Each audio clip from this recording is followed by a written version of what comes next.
जय भीम दोस्तों आज एक बार फिर से आप सभी लोगों का हमारे YouTube चैनल पर हार्दिक स्वागत है।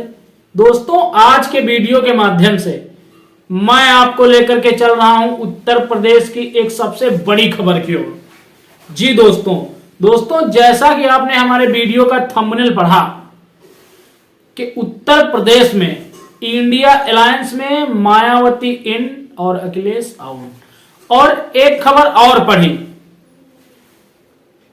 कि बीएसपी सुप्रीमो का दिल चंद्रशेखर आजाद ने जीता। कैसे? इस सस्पेंस को जानने के लिए आप लोग बने रहिए हमारे YouTube चैनल पर।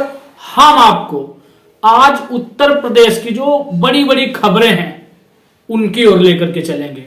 तो सबसे पहले बात कर लेते हैं कि किस प्रकार से इंडिया अलायंस में बसपा इन और एसपी आउट।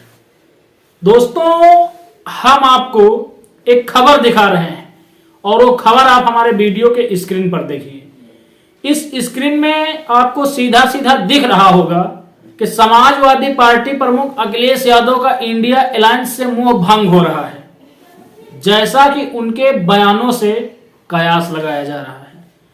जी हां दोस्तों, उनके बयानों से एक कयास लगाया जा रहा है, क्योंकि कहीं पर भी हो जब समाजवादी पार्टी प्रमुख अखिलेश यादव कोई बयान देते हैं या उनसे कोई पत्रकार उनकी जीत के विषय में 2024 को लेकर जब पूछता है तो वो एक सीधा सा जवाब देते हैं कि एनडीए को पीडीए हराएगा।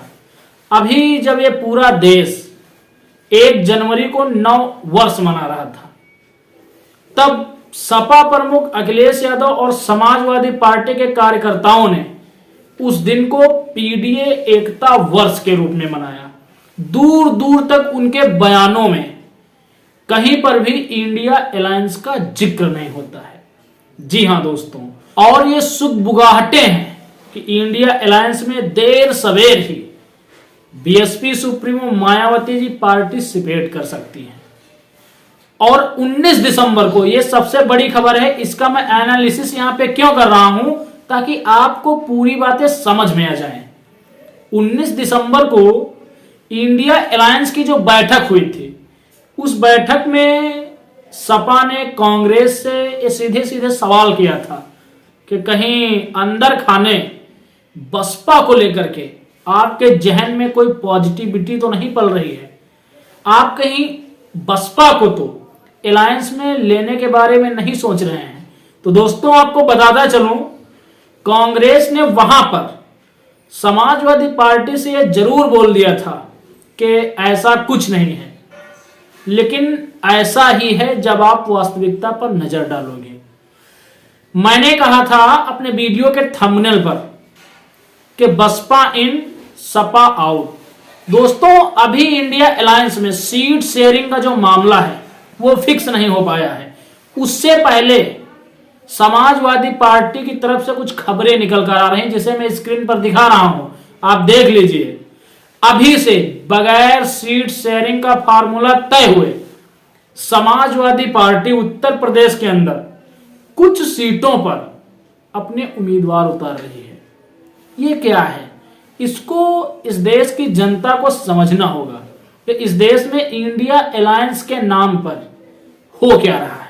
दोस्तों अब मैं आपको बताता चलूं कि मायावती अलायंस में इन कैसे।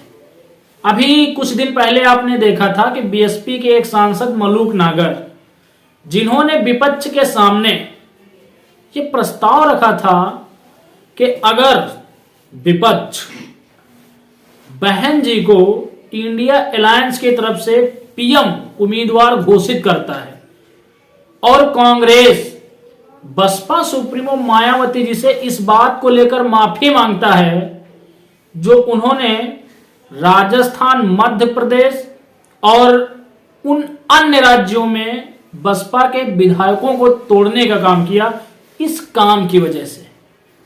उसके बाद दोस्तों चर्चाएं राजनीतिक विश्लेषकों के द्वारा यह भी लगाई जा रही हैं कि बसपा देश भारत में तीसरे नंबर की सबसे बड़ी राष्ट्रीय पार्टी है और देश भारत के जो 28-29 राज्य हैं, इनमें लगभग आधे राज्यों में बसपा का अपना एक फिक्स वोट प्रतिशत है, कहीं पे 2, कहीं पे 2.5, कहीं पे 3, कहीं पे 3.5। उत्तर प्रदेश में ये वोट प्रतिशत लगभग 13% है।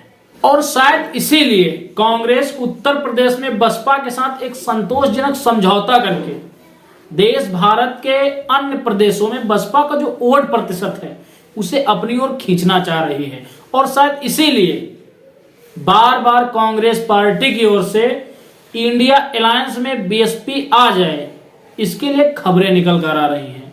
दोस्तों, आज की जो इंडिया अलायंस की जूम मीटिंग थी, उस मीटिंग में जो अलायंस का संयोजक है उसे किसे बनाया जाए, जो अन्य पार्टियों को जो इस समय अलायंस में नहीं है आसानी से शामिल करवा सके।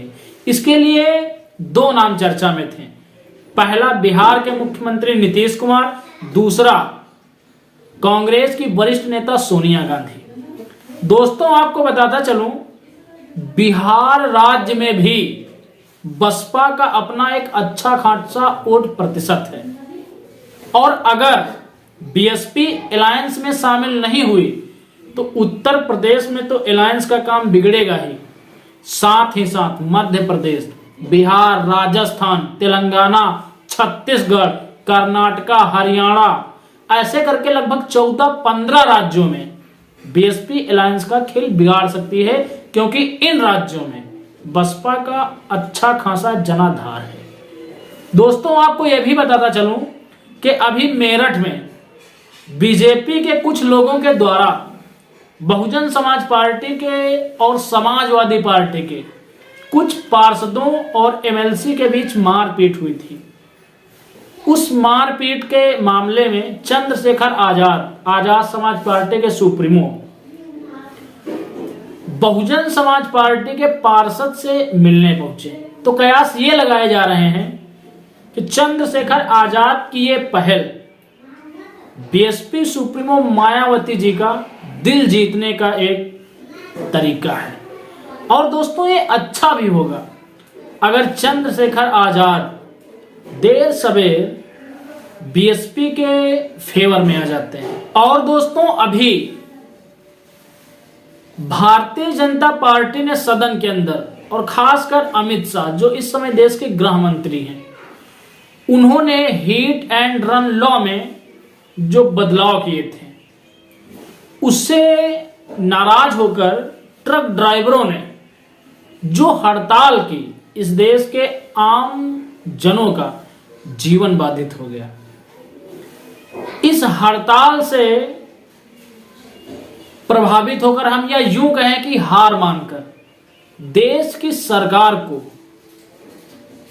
वाहन परिचालकों के सामने झुकना पड़ा। दोस्तों, इस बात का जिक्र मैंने इस वीडियो में इसलिए किया क्योंकि अपने शोषण के विरुद्ध इस देश के ड्राइवर एकजुट हुए और उनकी ताकत के आगे सरकार को झुकना पड़ा।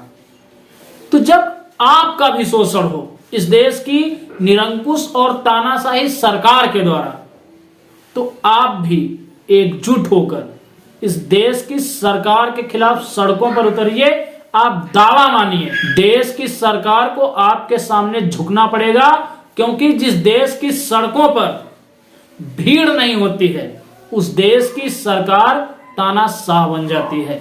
खैर, इस वीडियो का सबसे मुख्य मुद्दा था कि अगर बीएसपी सुप्रीमो मायावती अलायंस में आ रहे हैं तो क्या अखिलेश अलायंस से बाहर हो जाएंगे। हालांकि उन्होंने 19 दिसंबर की बैठक में जिक्र किया था कि अगर बसपा इन तो सपा आउट। तो कमेंट सेशन में आप बताइए कि क्या कांग्रेस वास्तव में बसपा से गठबंधन करना चाहती है, और अगर बसपा इस गठबंधन में आई तो क्या समाजवादी पार्टी गठबंधन से बाहर हो जाएगी। फिलहाल दोस्तों, इस वीडियो में इतना ही। मिलेंगे एक अगले वीडियो में एक अगले मुद्दे के साथ। तब तक के लिए आप सभी को मेरा सादर जय भीम, जय भारत, जय संविधान।